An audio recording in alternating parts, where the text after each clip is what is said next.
Hello friends, তো আমি সহেলি। আজ আলু পরোটা একটু অন্যরকমভাবে ট্রাই করলাম, সেটা তোমাদের সাথে শেয়ার করলাম। ফার্স্টে কাবলি ছোলার তরকারিটা রেডি করছিলাম।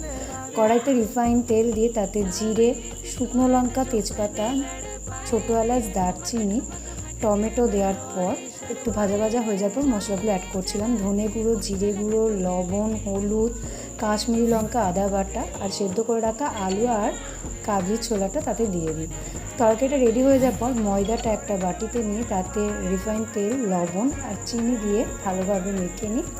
মেখে নেওয়ার পর আলুটা সেদ্ধ করা আগেই হয়ে গেছিলো, তো এবার আমি আলু পরোটার জন্য আলুটা রেডি করছি। একটু পরিমাণে লবণ, চিনি, গরম মশলার গুঁড়ো, ধনে গুঁড়ো, জিরে গুঁড়ো, হলুদ আর একটু আদা বাটা অ্যাড করেছিলাম। তার সাথে পাতিলেবুটা অ্যাড করেছিলাম একটু অন্যরকম যাতে খেতে লাগে, আর তার সাথে লঙ্কাও অ্যাড করেছিলাম কিন্তু। তো একটু অন্যরকমভাবে ট্রাই করলাম, সেটাই তোমাদের সাথে শেয়ার করলাম। ভিডিওটা দেখতে হবে। Thank you.